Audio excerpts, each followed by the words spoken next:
नाग पंचमी व्रत कथा इन हिंदी।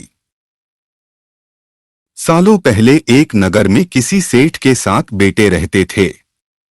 सभी की शादी सेठ ने समय रहते करवा दी। सातों बहू मिलकर घर का काम भी किया करती थीं। उन सभी में से सेठ की सबसे छोटी बहू खूब संस्कारी थी।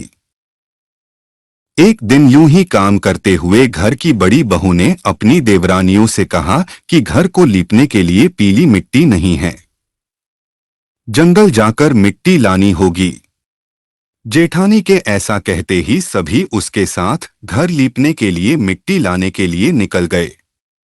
सभी खुरपी से मिट्टी निकाल ही रहे थे कि तभी सबसे बड़ी वाली बहू को एक नाग नजर आया। उसे मारने के लिए जैसे ही बड़ी वाली बहू ने खुरपी उठाई, वैसे ही सबसे छोटी बहू ने कहा, जेठानी जी, इसे मत मारिए, इसकी कोई गलती नहीं है। जंगल तो इसका घर है। अपनी देवरानी की बात मानकर उसने नाग को कुछ नहीं किया।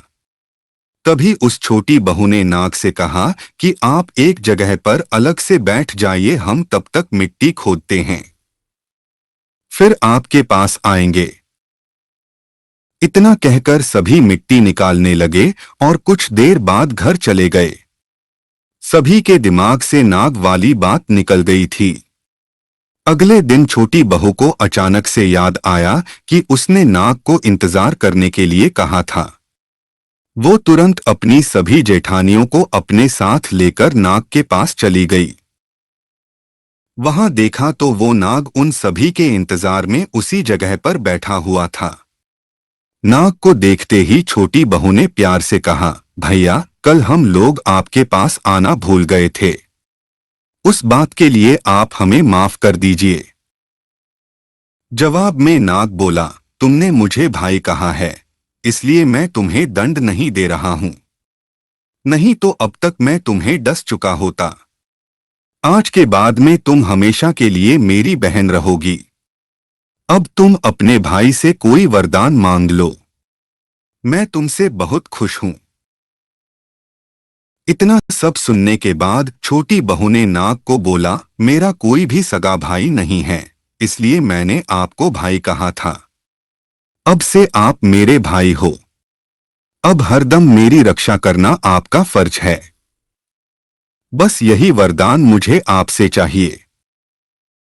नाग ने हर कदम पर साथ देने का वादा किया और अपने रास्ते निकल गया। सेठ की सारी बहू भी अपने घर लौट गईं। कुछ समय बाद नाग इंसान का रूप बनाकर अपनी बहन से मिलने सेठ के घर गया।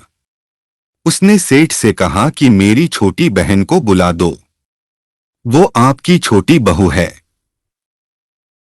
पहले तो उनके मन में हुआ कि बहू का कोई भाई ही नहीं था, ये कहां से आ गया। फिर भी उन्होंने अपनी छोटी बहू को बाहर बुलाया।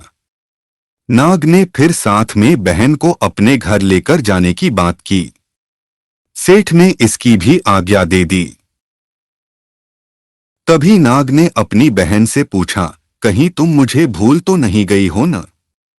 जवाब में बहन बोली, नहीं भैया, मैं आपको बिल्कुल नहीं भूली हूं। फिर नाग ने कहा, मैं तुम्हें अपने घर लेकर जा रहा हूं, तुम मेरी पूंछ पकड़कर चलती रहना पीछे। उसकी बहन ने वैसा ही किया। कुछ ही देर बाद वो एक बड़े से मकान में पहुंच गए।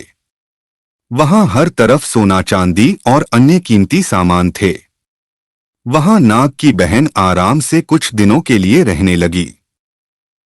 नाग की मां भी उसे खूब प्यार करती थी। एक दिन नाग की मां ने छोटी बहू को अपने भाई के लिए दूध लेकर जाने के लिए कहा। छोटू बहू ने दूध को गर्म किया और भाई को पीने के लिए दे दिया। अब गर्म दूध पीते ही नाग का मुंह जलने लगा। ये सब देखकर नाग की मां को खूब गुस्सा आया। नाग ने किसी तरह से अपनी मां के गुस्से को शांत किया और बताया कि उसकी बहन को नहीं पता था कि मैं गर्म दूध नहीं पी सकता हूं। अब नाग के परिवार के साथ कुछ समय बिताने के बाद सेठ की छोटी बहू अपने घर जाने लगी। नाग ने अपनी बहन को खूब सारी दौलत और आभूषण देकर विदा किया। बहू के साथ घर में इतना सारा धन आते देख सेठ और उसकी जेठानियां हैरान हो गईं। एक दिन नाग की बहन को घर की बड़ी बहू ने कहा कि तुम अपने भाई से और सोना चांदी लेकर आओ। उसके पास तो खूब पैसा है, वो तुम्हें मना नहीं करेगा।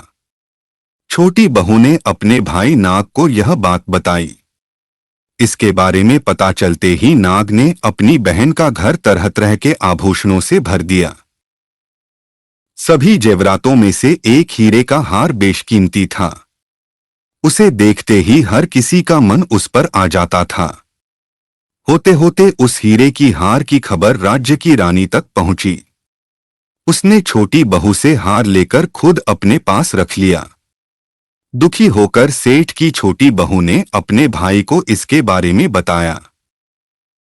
गुस्से में उसके नाग भाई ने रानी के गले के हीरे के हार को नाक बना दिया। इससे डरकर रानी ने एकदम हार को अपने गले से उतारा और सेठ की छोटी बहू को महल बुलवाया। उसके महल पहुंचते ही रानी ने छोटी बहू को बताया कि कैसे हार उसके गले में नाग बन गया था और उससे इसकी वजह पूछने लगी।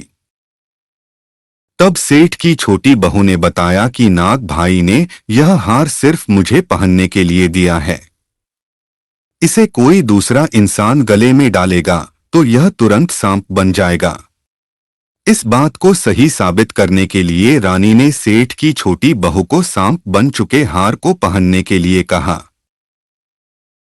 छोटी बहू ने जैसे ही नाग बने हार को गले में डाला तो वो दोबारा हीरे के हार में बदल गया। महारानी ने ये सब होते हुए खुद अपनी आंखों से देखा और हैरान रह गई। अब उसे सेठ की छोटी बहू की बात पर यकीन हो गया। उसने हार छोटी बहू को अपने साथ लेकर जाने के लिए कहा।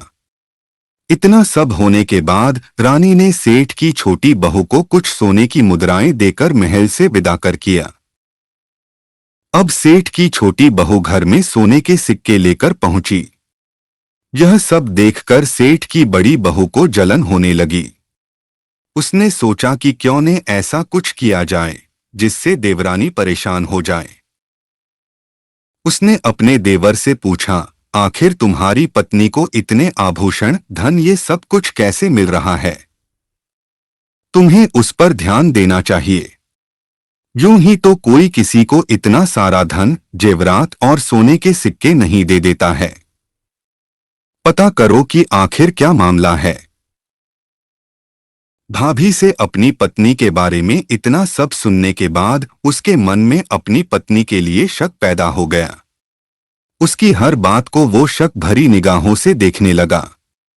एक दिन इस बारे में उसने अपनी पत्नी से बात की। खुद के लिए अपने पति से ऐसा सब सुनने के बाद वो दुखी हो गई। उसने सीधे अपने नाग भाई से मुलाकात की और अपने पति द्वारा कही गई सारी बातों के बारे में बता दिया। अपनी दुखी बहन को देखकर नाग को भी गुस्सा आया।